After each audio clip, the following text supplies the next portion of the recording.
Thank you, Mr. Dean, Mr. Chairman, dear colleagues.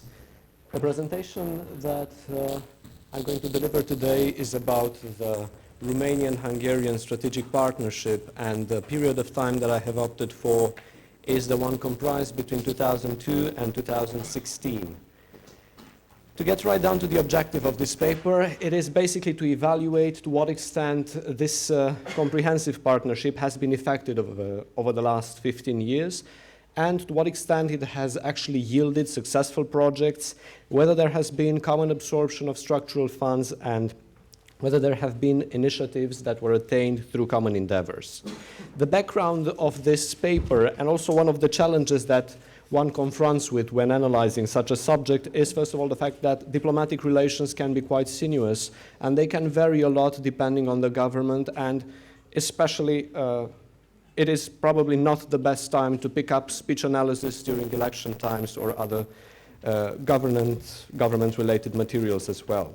As far as the methods are concerned, they are mostly qualitative, to the extent that I have resorted to document analysis, but also to speech analysis. But I have also opted for some quantitative data, which I have found on the websites of the National Institutes for Statistics of the two countries, as well as on the Eurostat platform. Here we have an outline of the structure of my presentation as well. I'm not going to dwell too much on the context.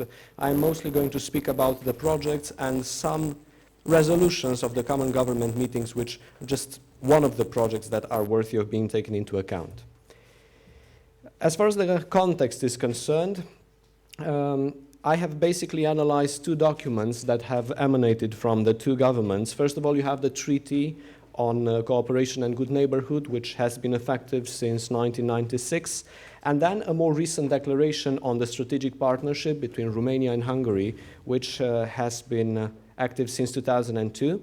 But I have also resorted to four key moments in this relationship, namely the four common government meetings.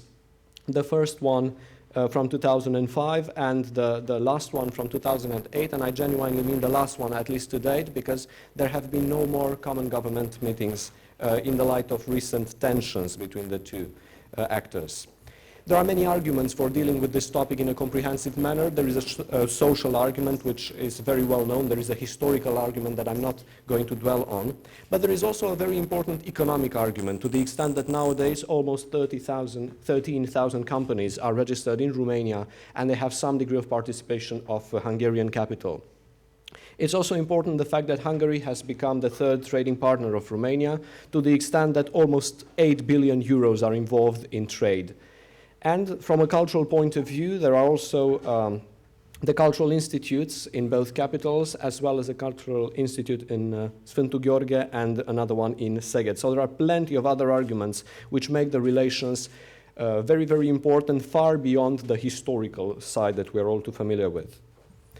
Economically speaking, I have also performed a very, very brief analysis of how trade went between the two countries, or has been going, because it's fairly recent.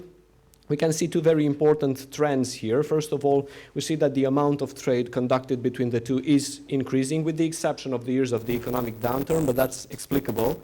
And on the other hand, we see that the trade balance, from the Romanian point of view, remains negative. So in other words, we definitely import from Hungary much more than we export at this time. We actually had a constant in this regard.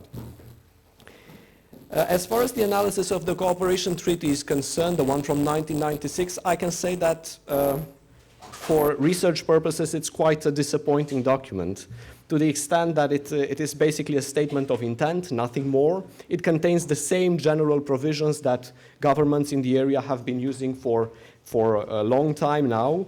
There is some commitment on university cooperation, there is some specific commitment dedicated to cultural projects and common research endeavors, but in reality, the only significant and ample article which one can find in this cooperation treaty is Article 15. And it is by no chance that this article is the one regulating the rights of national minorities. And this is in common interest because it guarantees the freedom of expression in one's own native language, as well as the right to an education and political representation based on on this criterion. The article also mentions a very interesting concept, which is the fight against assimilation. And this has been like a leitmotif in the discussions between Romania and Hungary. From a legal point of view, I would say that the treaty specifically mentions that in no way is it meant to enforce any kind of territorial autonomy. This has been a condition laid out by the Romanian government. And also, juridically speaking, it annuls the former treaty of 1972, which had been concluded between the Socialist Republic of Romania and the People's Republic of Hungary. And in order to add more weight to this treaty of 1996, the two governments actually decided to include the treaty within the patrimony of the United Nations by means of the Secretary General. As far as the partnership of 2002 is concerned, well, a parallel between the two documents doesn't yield a lot of differences. It is once again a commitment, a statement of intent with some more appropriate elements than before, and also with a different context, because at that time you see Romania trying to join or about to join NATO. Hungary had already done that. Romania and Hungary were both expecting anxiously the Copenhagen summit, which was very important for the future of integration in the East Central area. And as far as the national minorities focus is concerned, again, it was nothing new, because if one takes a look very, very closely to that date, the 4th of November 2002, you will see that the government of Romania was basically in the process of signing minority-related agreements with its neighbors. So we speak about Yugoslavia at that time, where there was also, of course, an interest of the Romanian community. So again, nothing new from this point of view. As far as the content of the document is concerned, I would say that its main aim is to strengthen multilateral cooperation, and it does have some merits. For example, the fact that it does place more emphasis on foreign policy, defense, in the light of the previously mentioned context, and some areas related to transport and communication. This has also been a requirement of EU integration, and the way the negotiations were conducted pretty much exhibited this as interesting factors. There were 4 joint government meetings between the government of Romania and that of Hungary. The first one occurring in 2005. Romania was represented at that time by the Prime Minister, Călin Popescu-Tăriceanu, and the Deputy Prime Minister, Marco Bello. And Hungary was represented by the Socialist Prime Minister at that time, Ferenc Gyurcsány. It was a premiere. It was a very interesting meeting. I actually analyzed some documents, including some multimedia documents, which which also included some recordings and many other deliverables, let's say, from that area. And it was very, very filled with historical comment. It was filled with emotional addresses, but with regard to common projects and common endeavors, it was fairly slim, I would say. On the other hand, we did have 11 smaller projects that were convened upon at that time, for example, with regard to student exchange, and I think that's very welcome, but also with some problems related to flooding, for example, border checks, and the pan-European corridors. Now, this is important with the pan-European corridors because it is in the best interest of both countries, for instance, to connect the two territories through a motorway, the motorway from Brașov to Borș. The second governmental meeting between the two happened in Budapest, and some tensions arose at that time because the Hungarian government, under the pressure of the right-wing opposition as well, had a very, very powerful stance on the right to autonomy of national minorities, which prompted a protest from Tăriceanu and the outright rejection of any kind of referendum in this regard in Romania. On a positive note, in 2006, it was decided that the labor market should become free for Romanian citizens as quickly as possible upon the imminent integration. The corridor that Hungary is chiefly interested in is depicted in red. It's the 4th pan-European corridor, whereas the 7th pan-European corridor represents basically the Danube. Because these pan-European corridors include rail transport, sea or river transport, apart from the motorways and the other routes. The meeting in 2007 occurred in Sibiu, and this was no accident, of course, given the fact that at that time, Sibiu was the European capital of culture. Among the participants, there was also the mayor of Sibiu at that time, Mr. Klaus Iohannis, who was later to become the president of Romania. There were 15 agreements. with regard to, for example, transportation and Schengen accession, to the extent that Hungary made a commitment at that time to uphold the accession of Romania to the Schengen area, an endeavor that remains incomplete at this time for various reasons. But there were also clashes once again, for example, with regard to Traian Băsescu's position on the law on national minorities. In 2008, in Szeged, we had the last meeting between the two governments, a meeting which was severely criticized on both sides of the border. For example, Nép Szabadság declared that it was nothing more than a Szeged Express, so they came, they saw, they didn't conquer, of course. So it was nothing major. There were concerns raised by the Hungarians with regard to the Rosia Montana project, which is a project which, according to Hungarians, would, if it had been carried out, it would have led to severe pollution, and we had already had a conflict in this regard with the Tisza River.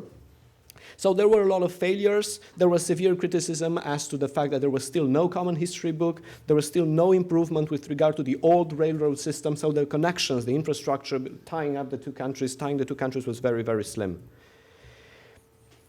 2013 was the time for, I would say, a balance or for an assessment of what has been achieved since the revolution, but especially since 2002, in the relations between the two countries, when the foreign ministers met.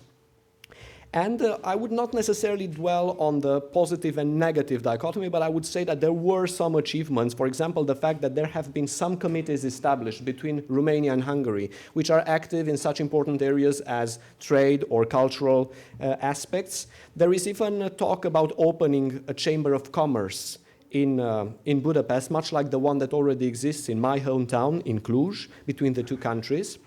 But on the to-do list, I would say that there is a need, and the foreign ministers definitely reached that conclusion. There is a need for more coordination with regard to the priorities of the European Union and the sources of funding, which are still not absorbed by the joint endeavors of the two countries, because the European Union is ready to fund a lot of projects in the Danube region. It is ready to fund a lot of cross-border projects, which, for various political reasons, are not taken advantage of. The calls for projects simply never come because there is no political agreement, there is no political communication, so there is no will, of course, to undertake this, with, of course, severe setbacks from the point of view of development.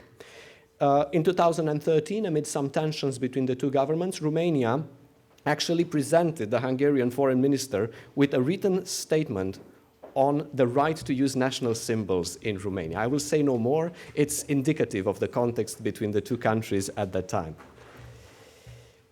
Getting near the end of my presentation, I will just mention some projects which did see the light of day. For example, the fact that there is, as I've mentioned, a Chamber of Commerce in Cluj between the two countries, and there are no fewer than 450 collaboration agreements signed, mostly at the local level. In general, from my assessment, I would say that local cooperation has always been much better than national cooperation, but then again, if we take a look at where local cooperation happens and where Bucharest lies, it's not a big shock. But there are 8 councils which are currently more or less active between the two countries.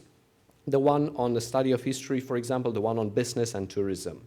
There are more border crossings that have recently been opened between the two countries, so that's another plus, for example, Nădlac 2.